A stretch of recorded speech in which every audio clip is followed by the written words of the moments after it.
Ladies and gentlemen, hello and welcome back to CSL. We're getting up towards the playoffs here.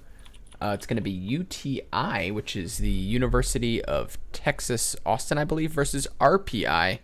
I'm Joe. I'm joined here today by Zombie Grub, and we're going to be getting into our matches in just a minute here.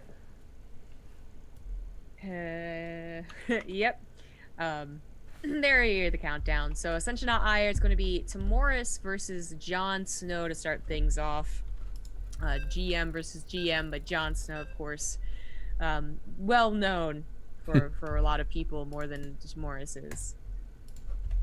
Yeah, it definitely feels more like a GM versus a pro than anything else. But I think Timoris is probably going to be the ace of Austin here. I was reading that I think they have basically three Masters players in him. So they have a deep lineup, but he's really got to try to make something happen here against Jon Snow if he wants to take this map. So without further ado, in our first map, spawning here in the bottom right-hand corner in the orange, playing for Texas, it is Timoris. In the top left, as the red Zerg, it is Jon Snow.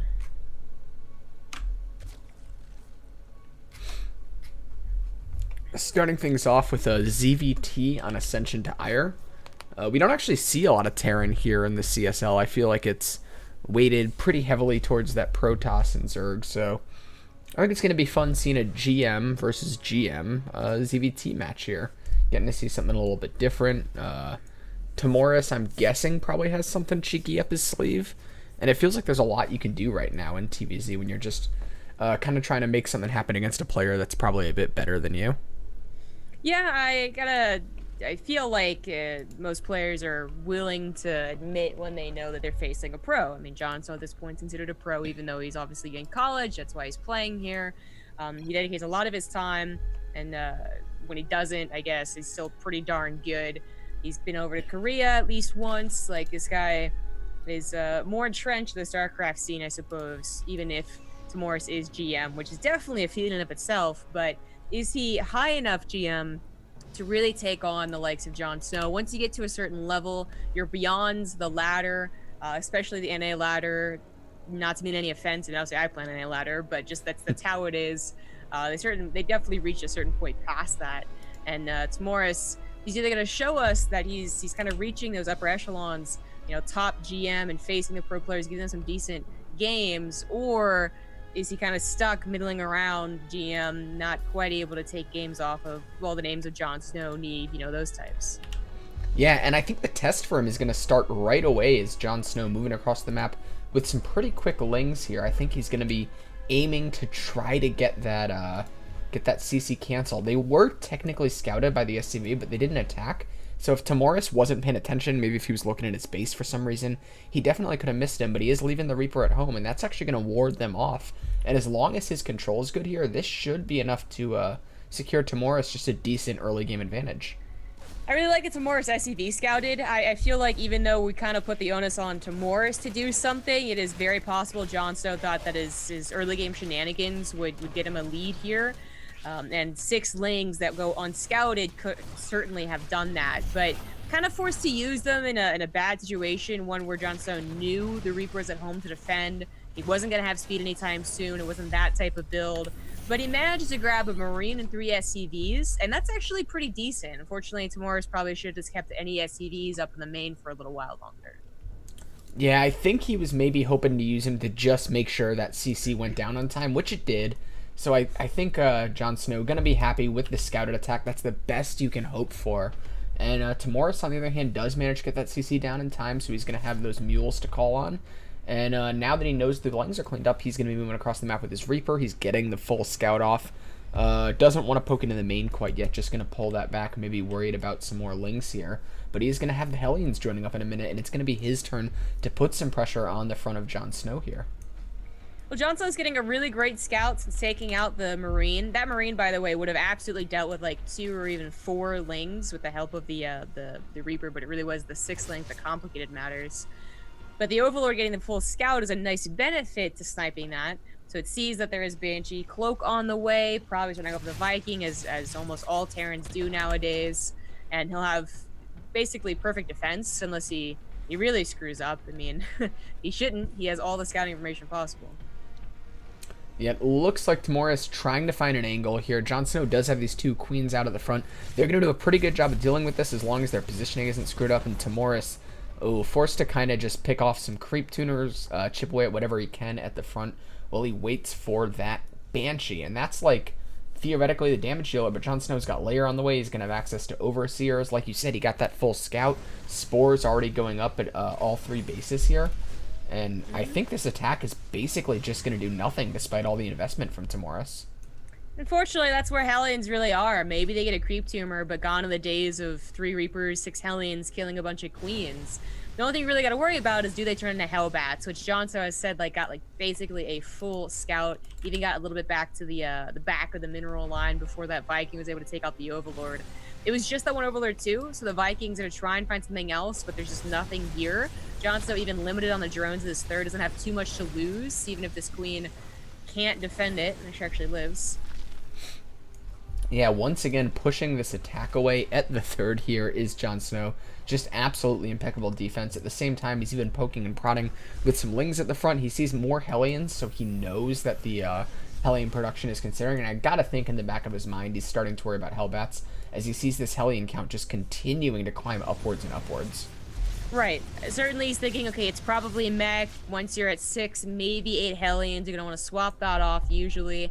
And then is there a Hellbat attack that's a little oddly timed? Because that does happen where they get maybe 10 or 12 Hellions, and they could wait for a Thor drop too and make it like a huge attack, but they could also just go with a single armory researching +1. But that's not Morris's plan here. Bit of a more macro-oriented armory, but only 1.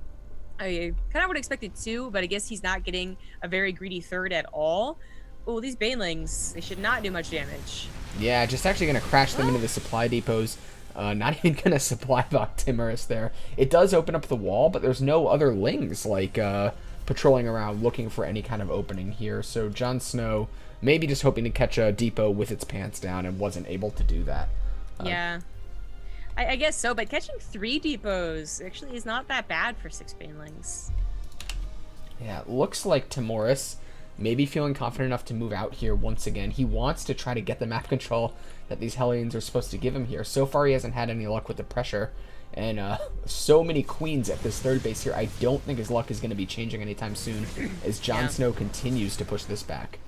But if he keeps the Hellions alive, there's the Hellbat Thor drop combination I was talking about.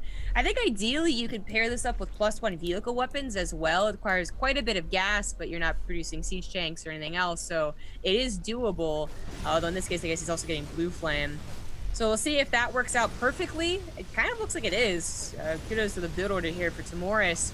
And Jon Snow is not quite ready to go with beefier units. He's got only a couple of Banelings, which should be barbecued in a second here. Oh, she just ran away.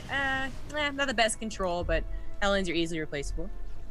Oh man, one side benefit of all these queens is Jon Snow is able to just push that creep right back out as soon as it's cleaned up. And that's got to feel really good when you're dealing with Hellions just pushing at absolutely every angle here. So far, the defense has been really good, but like you said, this is where it starts to get really complicated for Jon Snow. If he can repel this first wave without taking any economic damage, it's going to put him in a great position. And he's got 18 roaches on the way. I think he's setting himself up to do this in terrific fashion. Yeah, you know, if that was 8 Hydras, this is totally a good push still for Timoris, but almost 20 roaches, that's going to be too much. It's even still Banelings left over, although they do crash into the Thors. Doesn't really matter, and oh no, this is going terribly, as that last medevac should have been target fired, but still not any damage being done.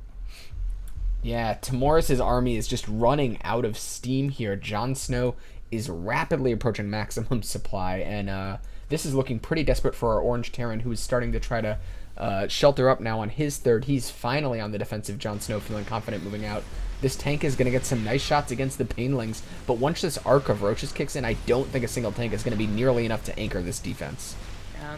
I mean, one good thing is that Jon Snow doesn't have roach speed, so it took quite a while to jump on top of this tank, but doing that Thor drop, obviously you delay your tank production for so long.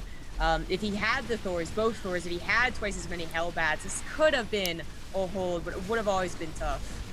Yeah, these Banshees should eventually clean everything up in theory. Jon Snow doesn't have any Overseers anywhere nearby, and this is a roach-heavy army as well. But how much damage is Jon Snow going to get to do before this? They're starting to knock down that wall. Once they move on through, these SCVs are going to be easy pickings. The tanks are actually doing really well to deal with these roaches, and Timoris looks like he may hang on to the natural here, but at the cost of 30 SCVs and counting. Yeah, the third CC is not mining, nor will it have well-saturated mining even when he can finally get back to it. Behind this, Jon Snow is going up to 82 drones, 5 bases. A hive is already done, so Vipers are now on the docket.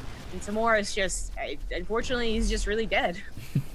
Yeah, he is going to try to hang in here. He's got the couple of Banshees, but Jon Snow's next attack is going to have Overseers with it. He's not going to let it just kind of get pounded from above like last time. And I mean, kudos to Timoros for trying, but this is just such a tough position. Looks like he's just getting every bit of tech he can right now. And he's going to try to have to just hunker down and maybe survive and get up to an 180 supply army and hope he can do the thing that Mech does, which is kill the Zerg army and just keep pressing before they can remax. But it's going to be a long mountain to climb. With Vipers and no Vikings, it's kind of an impossible one. You need that solid supply of 150 plus a handful of Vikings, maybe some missile turrets, and then you gotta hope that the Zerg player overcommits and misreads the situation, because Jon Snow really thought he couldn't break and he'd just go up to Broodlords or something. But obviously he doesn't have to do that. I think that he does have a good enough concaving set up here. Bringing the Queen seems like it's a little, maybe even a mistake. You hot kill them accidentally, but there's really no reason for them to be here. All right. Yeah, they are going to walk forward and tank some of these tank shots, but they're moving a bit too slow to actually make something happen. Now it's just Jon Snow's time. He's going to throw the Blinding Clouds down on top of all those tanks. Everything at the front is unable to fire. His concave is just collapsing in on absolutely everything here. Once they clear up, he is able to get some good tank shots off. And looks like he might be pushing off this wave, but the next one is coming across the map. Jon Snow is still maxed almost, and Timoris sitting at under 100 supply. He went in there with about 170, 180, I believe, but the thing is, it was a lot of roaches, which just inflate supply, and there's still a lot coming out through the reinforcement, so that did not look nearly as what the supplies were telling. I mean, 180 to what was like a 100, but it is still fine for Jon Snow. As I said, if he doesn't think he could break them, he thinks the timing has gone, now that he's wasted so many roaches, then you just get to those Broodlords. And Timoris is already having difficulty getting to Vikings for Vipers, so getting enough Vikings for Broodlords or enough Hellbats and Thors, that's going to be a real challenge. Yeah, Timoris is going to try to poke in here and maybe try to make something happen. There's so much creep. All these forces can get on top of all of his units so quickly here. It looks like he's just going to try to dive into this natural, maybe catch an unprotected drone line, but Jon Snow quick with the Ling reaction here. He's going to get right on top of these Hellions, almost wiping them out with just naked Lings here, and yeah, that's going to clean up this attack, and Timoris is now strictly on the defense with no map vision once again. Yeah, you know what Jon Snow could do besides wait for Broodlords and give away some roaches, because they're kind of wasting supply now?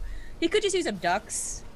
Just pick off the tanks one by one, not try and force the issue with Blinding Clouds, because the spread is pretty good from our Terran player. But, no, there go the Blinding Clouds. He's going to try and make this work. Yeah, there is a lot of tanks here, but with the Abducts and the Blinding Clouds, it's robbing a lot of the firepower here. Actually managing to take a pretty efficient engagement is Timoris. He's basically strictly on tanks right now, but that's still a tough army to engage. He reset the tank count to Jon Snow, and he has the mineral bank to remax on his units very quickly. But Timoris once again hangs on with this super defensive mech style. To be honest, Jon Snow is kind of playing a little, I wouldn't say silly. Yes, the Corruptors and the Broodlords should also end the game, but there's really no reason to go for maxed out roaches anymore. At the beginning, to deal with the Thor drop and as an initial composition, okay, sure, whatever, do what you want. But honestly, Ling Hydra or Ling Baneling Hydra is a lot more efficient. There were barely any Hellions or Hellbats right there, and Lings get in between the tanks, they deal friendly fire, they get the dead zone. It's so much more effective than what Jon Snow is doing, which is actually just throwing away roaches in terrible positions. I mean, it's going to be a little harsh on Jon Snow as we expected him to win from the start of this game, and then the results of this game, but he's actually not playing the best here.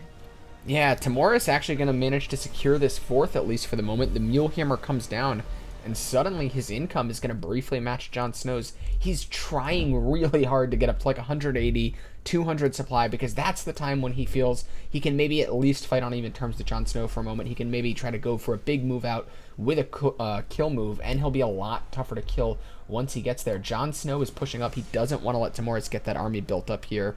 But I think maybe he's starting to think a little bit better of continuously just trying to break into these tank lines after seeing how it went the last couple times.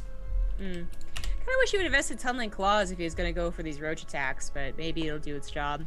Hellions are going to try and run by. Timoris really need to do some economic damage, but there's not too much at that 6th that it's going to. Gotta mention the upgrades for a quick second as well. Timoris is almost on all of the ground weapon upgrades, but is missing any attack for the air. And Jon Snow kind of varied widely on his upgrades, has a lot everywhere, but there are those Brood Lords, and there's no Hellbats to cover the Thors here, and there's just not enough Thors either. Yeah, Jon Snow is now trying to break the front with Brood Lords, and it's just such a different fight once you have these long-range units in the field here. He's got 4 Thors and I think 4 Vikings, does Timoris. But there's so many Abducts available, and all of these units that can deal with the Brood Lords are just going to get picked off by the Vipers one by one here. Blinding Clouds actually come down, just trying to force the issue as Jon Snow, and I think that is it.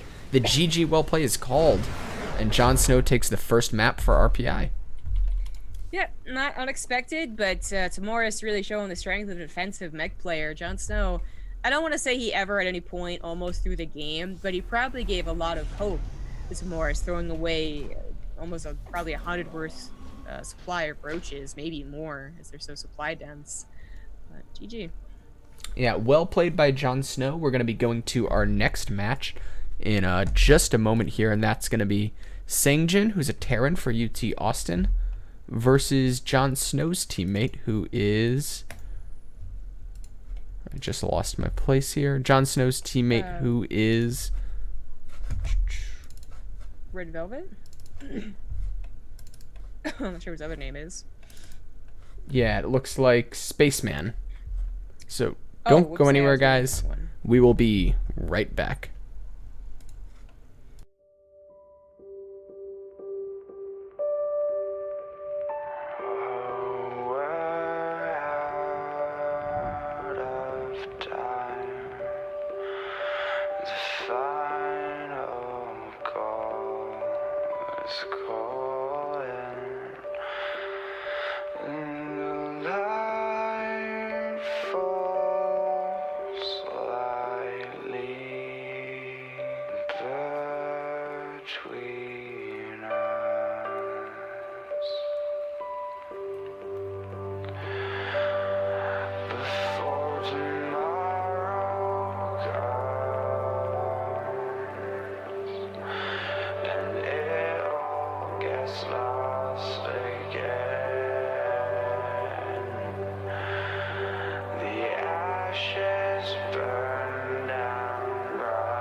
But she said, trust me, these are the stories we will tell. As I stood frozen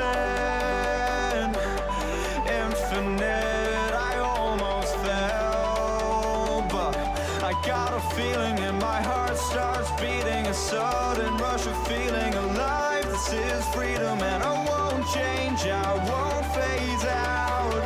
I'm no ghost. Let me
Ladies and gentlemen, hello and welcome back to the CHL, or CSL.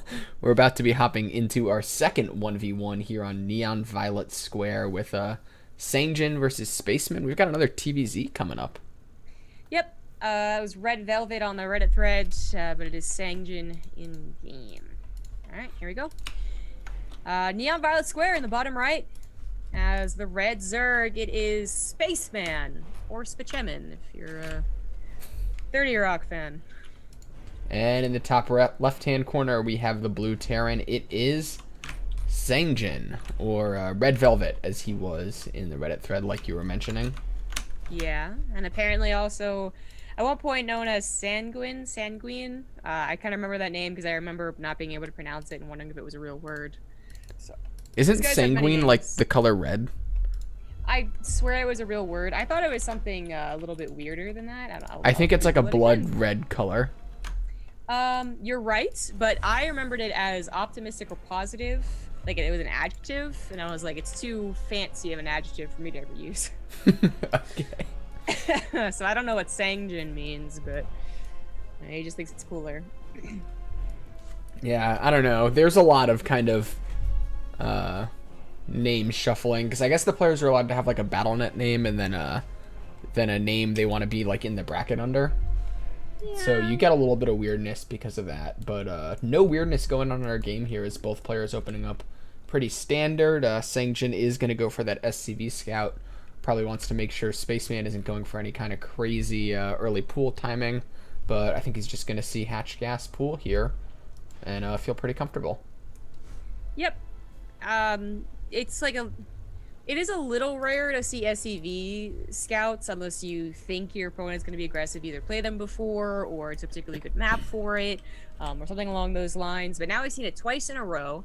And while I liked it for our past matches, because I think Jon Snow would try and do something early pool. I think he did it before, actually, in the CSL. I don't know anything, well, I don't know the specifics of Spaceman.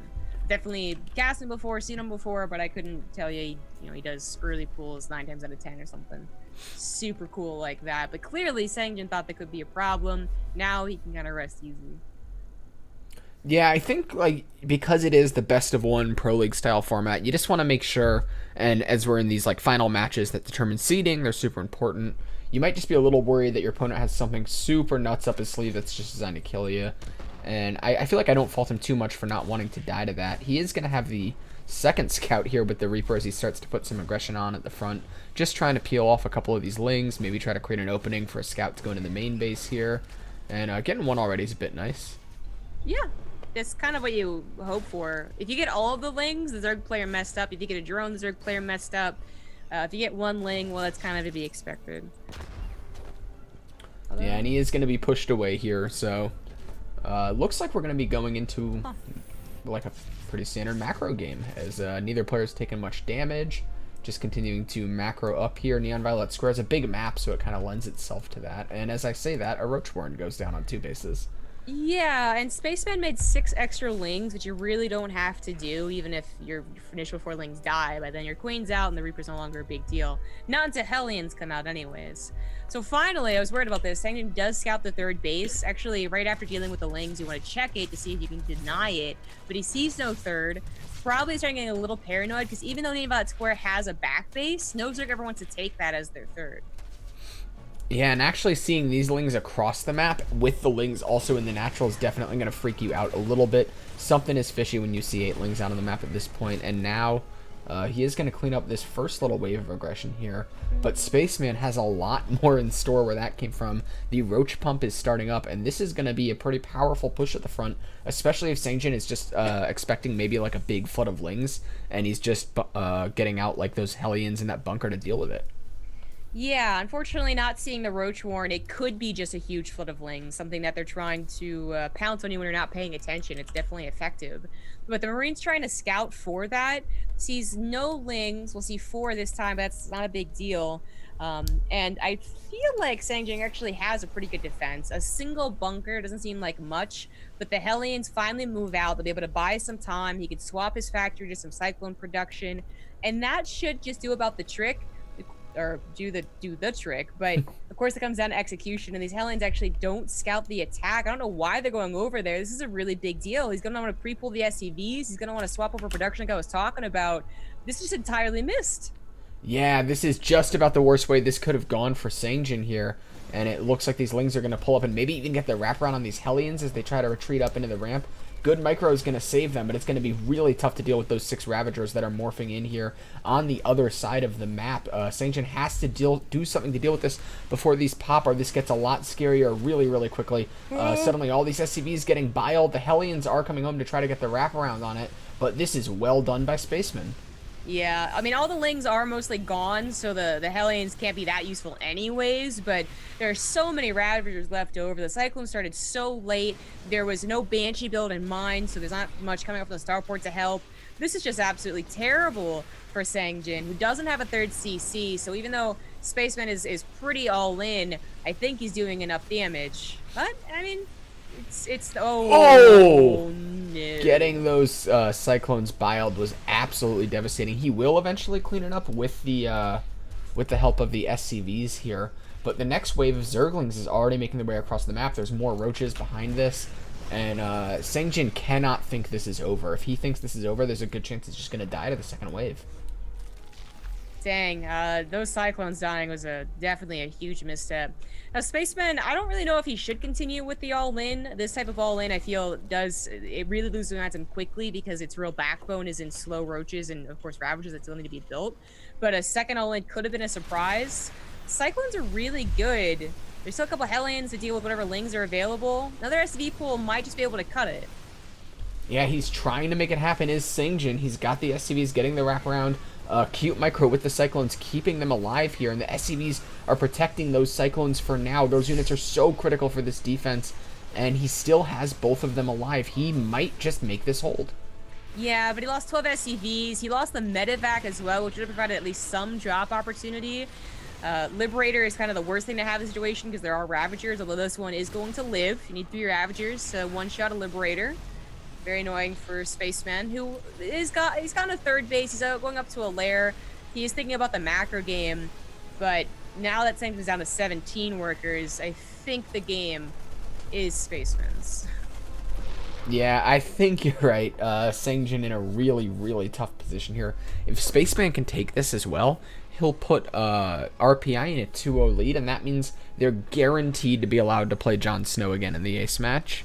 So that's a huge pickup for RPI, because I think their biggest worry was getting closed out before the 4th match. Just because of that, Sangjin probably going to try to do everything he can to make this happen. Not sure what you really do in this position other than maybe just hope your opponent steps away from the keyboard for a moment and misses a couple macro cycles. That is what you have to hope for. I'd say that there's a lot of comeback potential for Terrans in this situation. Either they have a third CC, so it's like just greedy, greedy, greedy, or they do have a lot of production and they have means of harassing. You know, medevac drops are a big way to get back into the game. But he lost out on Stim. He lost out on the medevac. Had to wait for this new one. Doesn't really have that much production because it hits at such a critical moment. And I mean, even if he does set up for a 2-base all win, it's going to be coming so late, it won't even matter. Yeah, he is going to try to make this drop happen, and there's no units in position. It's actually because Spaceman is moving out at the same time to try to make his own attack happen here. And, I mean, a little bit of damage being done here, but back on the other side of the map, a huge Ling run by actually gets pulled back. Yeah, there wasn't much for a Ling run by to do. It was honestly a little bit risky. If this is a different map where you might hope to find a third CC being built in location or the army protecting a third, then a Ling run by could be very good. But on this map, I think you just got to think, what does Terran do to get back? They're gonna drop me, so I need to just keep my units back at home. Which he did have some, they just weren't in position. Yeah, I do like that Singjin is like playing things a little bit fast and loose with this drop. I feel like you almost have to take risks and cut corners when you're as behind as he is in this game. And he's trying to make things happen. He's got the units coming up for a push, and I mean, this army is, it's a lot of like kind of techie units that have a huge amount of damage output, but just the solidness of Spaceman's army, I think, is going to crush it once it gets across the map. Yeah, there's really no staying power in the Terran army here. There's literally just like no medevacs with the one dropping, so every stim will damage the Terran army. Any surround will be devastating as the Cyclones are a big backbone, and this could be it. Yeah, these Lings going to get on top of all of these units. The Cyclone, the last unit standing with one tank kiting in the back here, but getting a big arc on it is Singjin, and I think, or rather is Spaceman, and I think this is going to be curtains for our blue Terran as this army starts pressing up the ramp, trying to make something happen. There's just a few bio units left at the entrance here, and Singjin's held on to two really powerful attacks before, but I don't know what he has to do to try to stay alive for this one. Yeah, he's got no powerful units. He doesn't have a tank on the high ground, he doesn't have Cyclones, he doesn't have medevacs, again, to even try and micro and do some fancy footwork. This is just missing some Ling fodder, basically, and if it had that, it'd truly be unbeatable, but even without it, yeah, once he's up this ramp, the Hydras will do their work. Tanky that pops out, instantly dies. Ooh, I think Singjin, feeling the pressure here, even attacks his own tech lab here. And he's trying to make it happen. He's getting the last few buyer units out. But that's that Ling fodder you were talking about. Every single SCV comes off the line. And even if he holds here, he's just going to lose his entire economy. Yeah, again.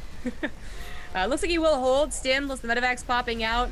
SCVs did their job of buffering. Spaceman is not worried about losing this game. Still on 3 bases, 56 workers. I think he'll have to worry about maybe getting a base sniped, as now the drop potential is really, really high. But I don't think he has to worry about losing the game. Yeah, I mean, he's sitting on pure Hydra, so if that drop happens where the Hydras are, those medevacs could just get insta-shot down. Singjin is still trying to make it happen because it is the CSL. I think he knows if he loses here, his team is in a very unlikely position to win. You know, Timoris is going to be relied on to try to beat Jon Snow again, and we saw that's probably not going to happen. So yeah. I can't blame him for moving his army across the map, but I think it's just about over.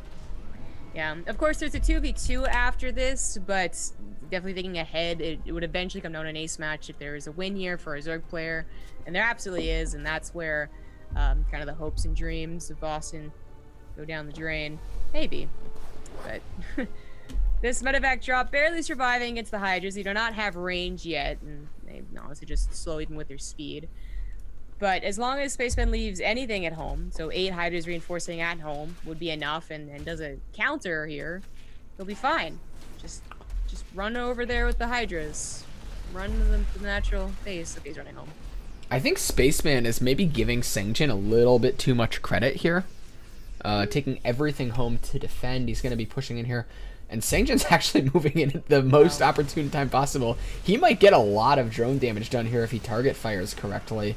And it looks like he's going to get 10, 11 drones maybe. But now suddenly all these medevacs are at a huge risk. And this is the entire army of Singjin. Yeah, those 8 Hydras, had they just stayed at home, this would have been no big deal. But the idea is still there. Something stayed at home or got back home. And this army does seal the deal. And GG is called, putting RPI in a 2-0 lead. And like we talked about, this is just a super fantastic position for them to be in. Smart play coming out of Spaceman with that early game attack. And well done by him. Yeah, well done. So we're going to get into 2v2 coming up next.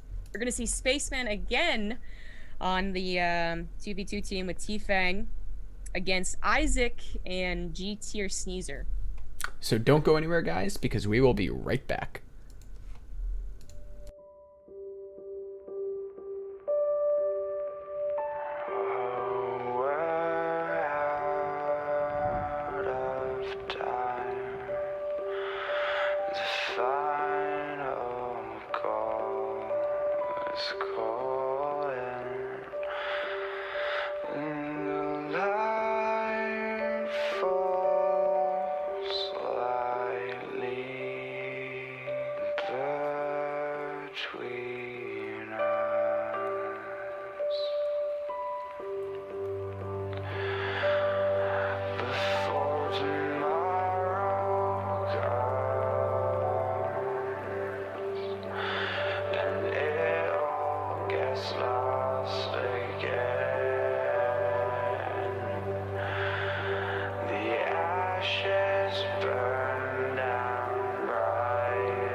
But she said, trust me, these are the stories we will tell. As I stood frozen, infinite, I almost fell. But I got a feeling and my heart starts beating, a sudden rush of feeling alive. This is freedom and I won't change, I won't phase out. I know.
Ladies and gentlemen, hello and welcome back to the CSL. We are getting ready to hop into our 2v2 of the evening. And we're actually going to be playing on Shrines of Lizul, which is not a map we've seen in a while. I think we've been playing on Overgrown Facility lately.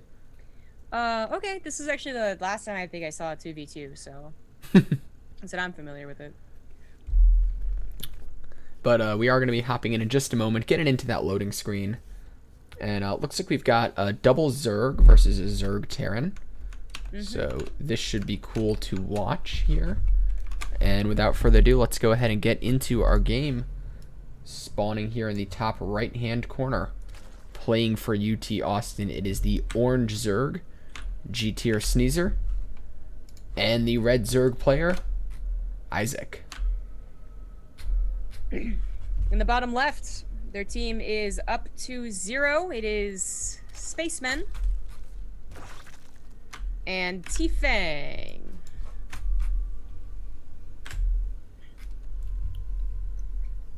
So, Shrines of Lizul, very small map.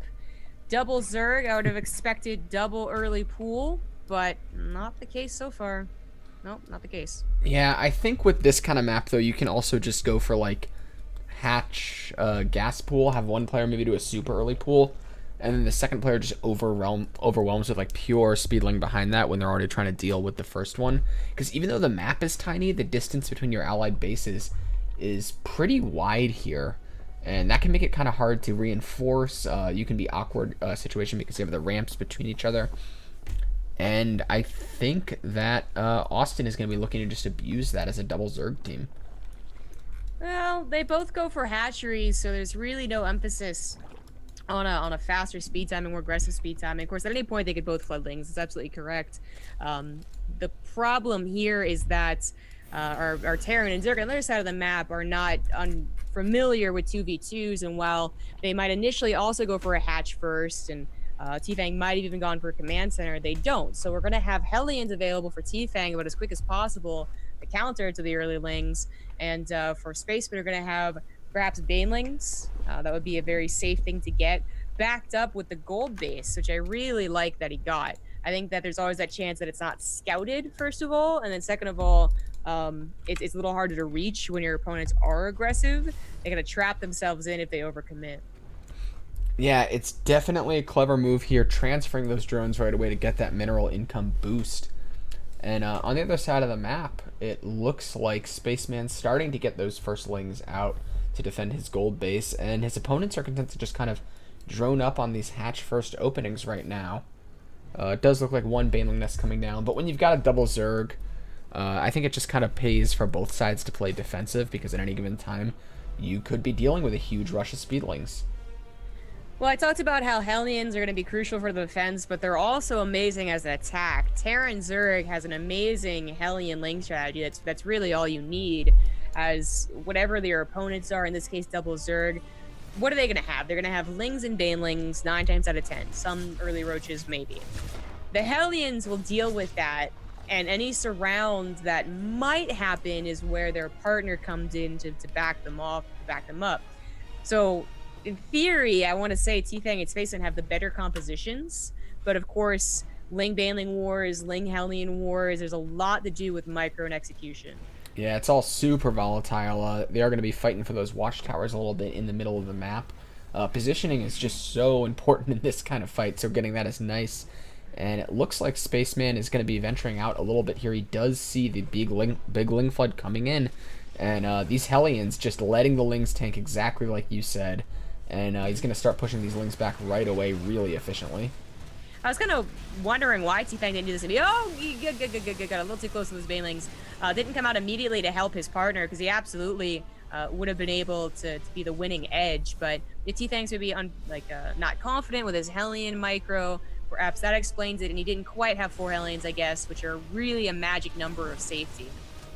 Yeah, and even using these Banelings to try to act like a bit of a wall off here to protect him, it looks like Spaceman and T-Fang may just cruise straight through to a victory here.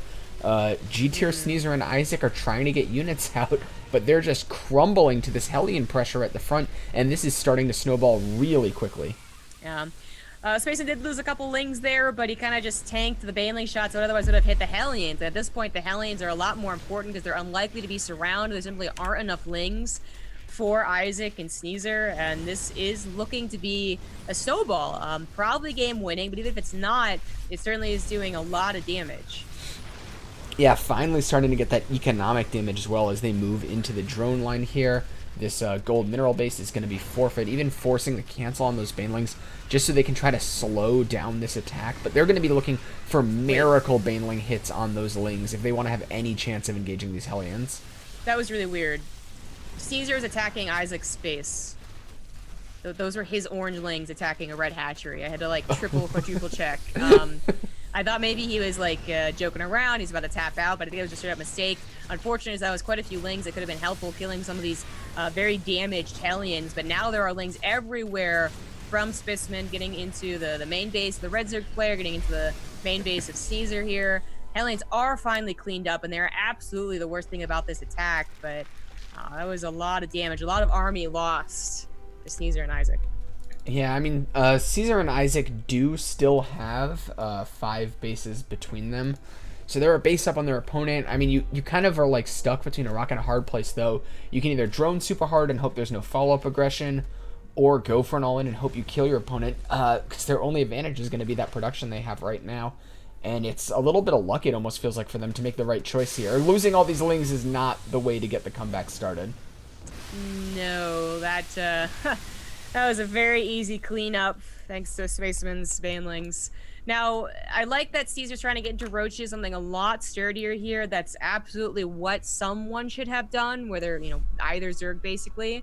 In fact, I really would have appreciated a strategy that was something like Caesar goes for triple hatch, the gold base, and then Isaac goes for Roaches to help defend, but unfortunately, it's not what they did. They just stuck on Lings for too long against the superior Hellions. And they're absolutely paying for it again. Yeah, I think that's going to be the GG, and there it is. That's going to be a clean 3-0 for RPI. Yep, no need to worry about the ace match, as it was a 3-0, so congratulations to them. They continue to be undefeated ever since Johnso said their team is unbeatable, so keeping him an honest person. Yeah, so that's going to be their last match of the regular season. I think that eliminates UT Austin, but round robin math can get a little bit weird, so I don't want to say that totally conclusively. But Jon Snow's team, RPI, definitely advancing in first place here into the playoffs. We only have 2 weeks of regular season left before we get into those playoffs, so be sure to catch those Tuesday and Thursday. Those last matches are going to be the super important placement matches, who gets in, who falls out in the group stages. And we'll be back next Tuesday.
but she said, trust me.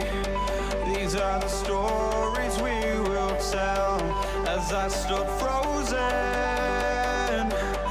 infinite, I almost fell. But I got a feeling and my heart starts beating, a sudden rush of feeling alive. This is freedom and I won't change, I won't phase out. I know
right from the start, we knew that this would never be now, baby. Be now, baby. We're miles apart, and we just wanna let it free now, baby. Free now, baby. 'Cause I'm only living for today, and I know you're understanding what I say. We're out of time, so I'm keeping my heart safe and sound.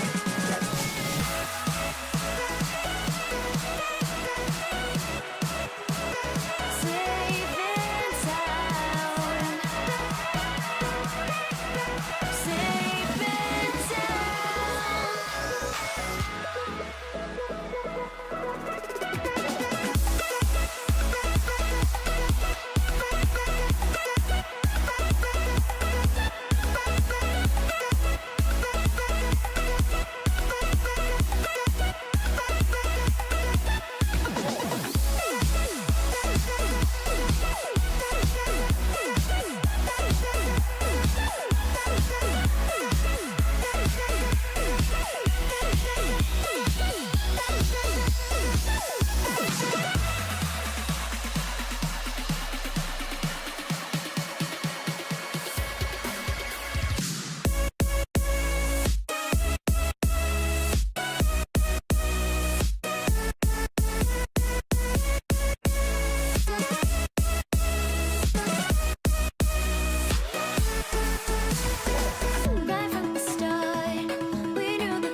inside. If I free my mind, let the stars come out. If I fire through the night, turning darkness into light. Stars up in space, nothing's the same.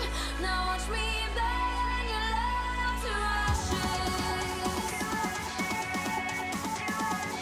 Now watch me burn your love to ashes.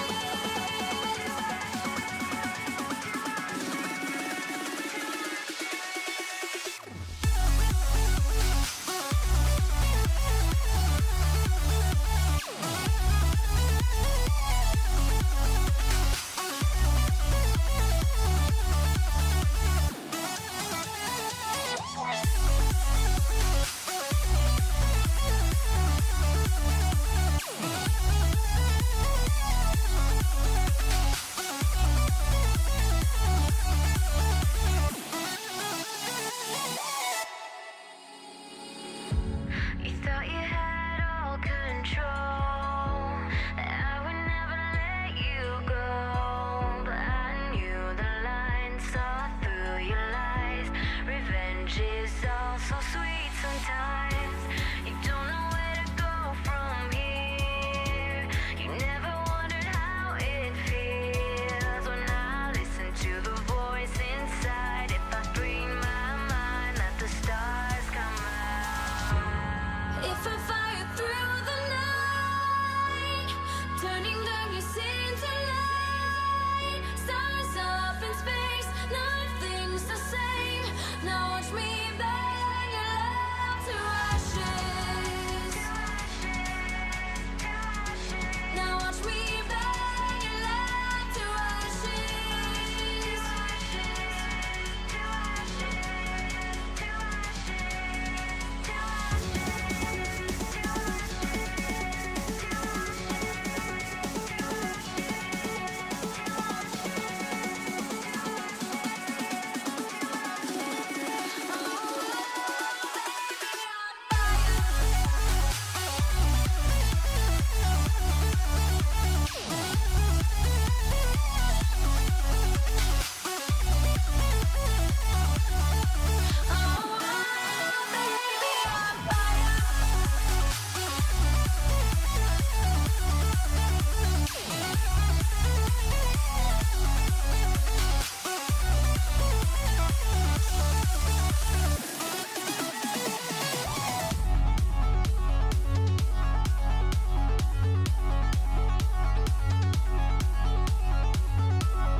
Close your eyes, seek paradise.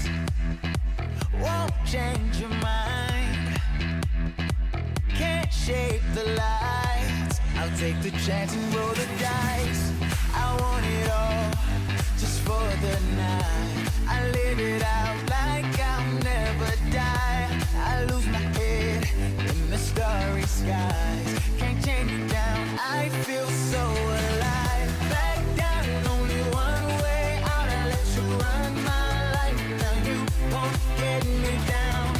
Untamed, guess I lost my mind. You turn me inside out, no one can stop me now. So turn up the light,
change your mind.